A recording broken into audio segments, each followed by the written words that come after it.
Sa mga probinsyang matatagumpay. I was there. I saw it. Good for them. I'm happy for them. But today, I'm happy also to receive people from Ilocos to experience and deal with the people of Manila. Lalong-lalo na, nandito yung ating mga institutional partner. Pwedeng tumingin na mamaya. Diamond Hotel, Gilbert Paño, Sarina Sarmiento, Justin Mendoza, Danilo de la Cruz, Aviary Cafe, Mr. Larry C., Cafe 1919, ito maraming branch to. Yung Cafe 1919, ano to? Yung masarap ang tinapay nito. At saka mahilig to sa, sarap yung sisig. Masarap yun eh. Saka yung bangus ko na may kamatis, sibuyas. Masarap yun sa 1919. Eden Pritz Castromero and Almer Taño. Bayview Park Hotel, Eugene Yap, Leslie Gonzalez, Rosana Roas. O sana makapamili kayo ng mga parinda na galing sa Ilocos Norte. But for now, I would like to welcome and give him a warm welcome to speak before us, to greet us, Vice Governor Matthew Marcos Manotoc.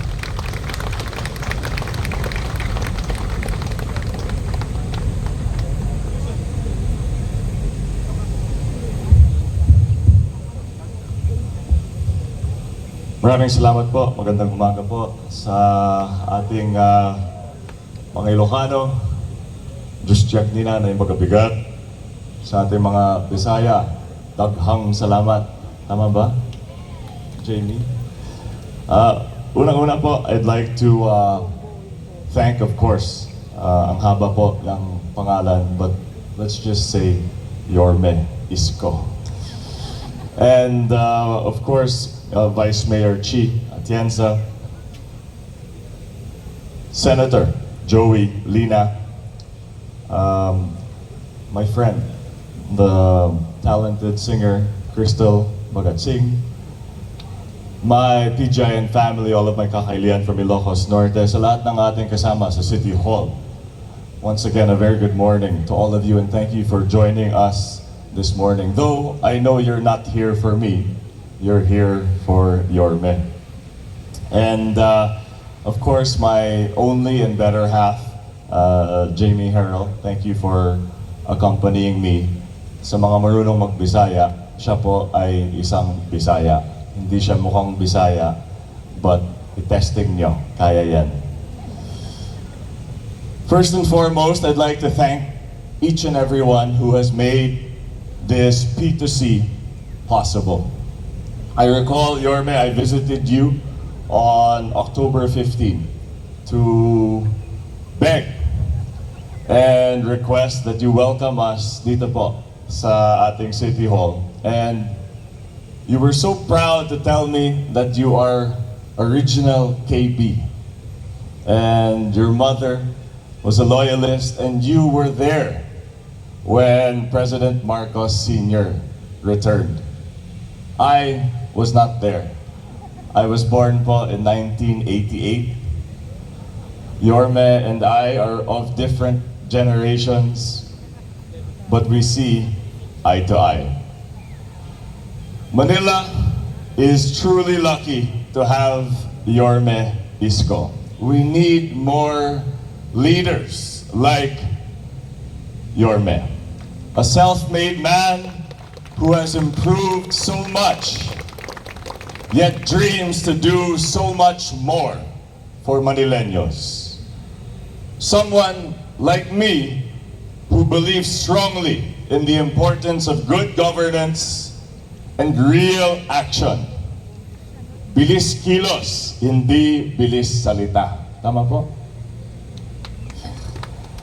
In 2025, Isko ran on the campaign slogan, "Let's make Manila great again."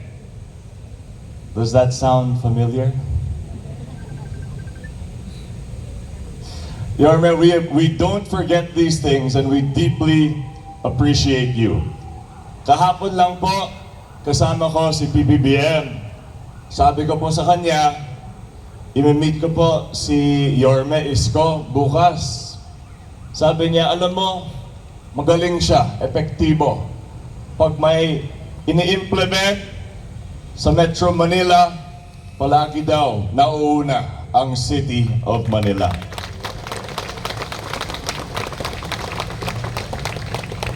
In this sad era of flood control, allow me to conclude on a quote of our shared idol, Lee Kuan Yew. The moment key leaders are allowed to get away with corruption, the moral authority of the government is gone. We need strong and moral leaders now more than ever. And we are reminded that the power of government does not lie in the person, with all due respect, Yorme. It does not lie in the office. It lies in you, and your vote, and your trust. To our dearest Manileños, thank you. With every purchase you make here at RP2C, you are directly helping our Ilocano farmers. Hands that have toiled for centuries harvesting high-quality crops. Sa amin po, walang shortcut. We farm the right way, the old school way. We can guarantee the quality, and if not, ako na po bahala. Ako na po mag-exchange or mag-reimburse kung may reklamo po. We also hope to welcome all of you to Ilocos Norte. Please, please, come visit Ilocos Norte. Yorme, baka gusto po nila mag-team building sa Saud Beach, Pagudpud. Bias po ako, but as I always say, only in Ilocos Norte can you get a slice of Dubai in our sand dunes, a slice of Boracay in Pagudpud, and a slice of Baguio in Solsona, Apayao. Come enjoy all the sights, all the empanada, longanisa, and bagnet. This is not an empty invite. Please, please come visit Ilocos Norte. We will show you the very hospitality that you have shown us this morning. We wish the City of Manila, and most importantly, all Manileños, only the very best. May God bless the City of Manila, and may God bless each and every Manileño. Maraming salamat po.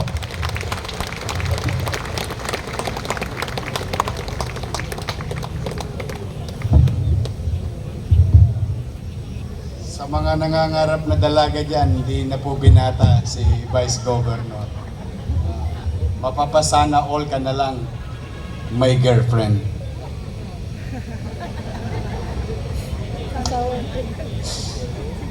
So, palakpakan ulit natin, no? Ang ating minamahal. Mangyari in return to Vice Governor sa invitation.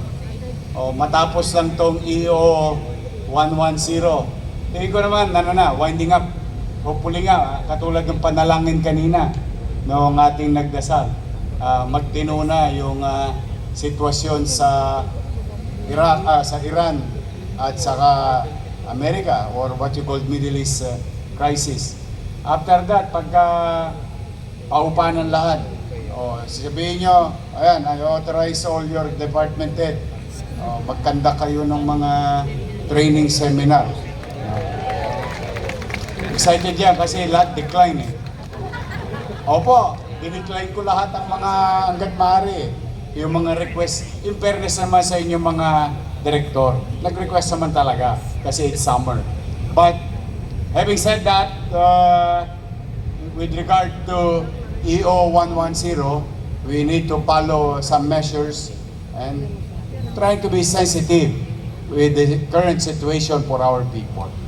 But sabi nga, good things come to those who wait. Lalong-lalo na, anong petsa na ngayon?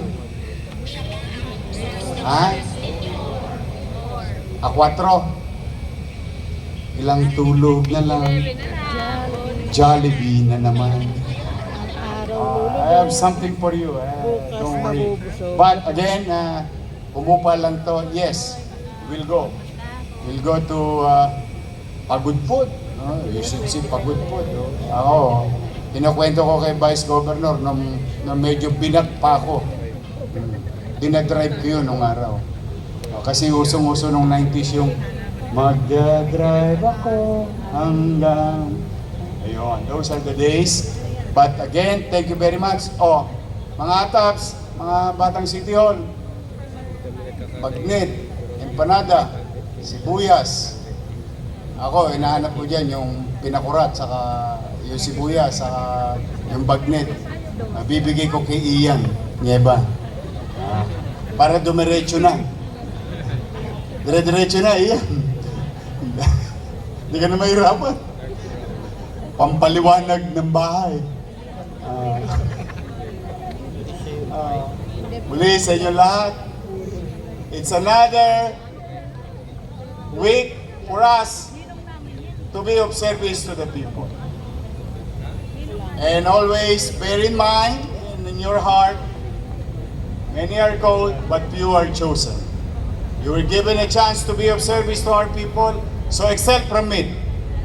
Sayang yung pagkakataon makapaglingkod tayo sa ating mga kababayan. Ang dalangin ko'y manatili kayong malusog ngayong linggong to. Uminom kayo lagi ng maraming tubig. Ingatan ang inyong sarili. Bukod sa pagmamalasakit sa inyong sarili, para nyo na rin pinagmalasakitan ang inyong mga mahal sa buhay. Take care of yourself. Plus, to top it all, I need each and every one of you. I cannot do this alone. Kailangan ko kayo upang maging epesyente tayo makapaglingkod sa ating mga kababayan sa lungsod ng Maynila. Muli, magandang araw, pagpalain nawa kayo ng kung may kapal. Manila! God first. Thank you. At dito po nagtatapos ang ating programa. Maraming salamat po and have a blessed Monday po sa ating lahat.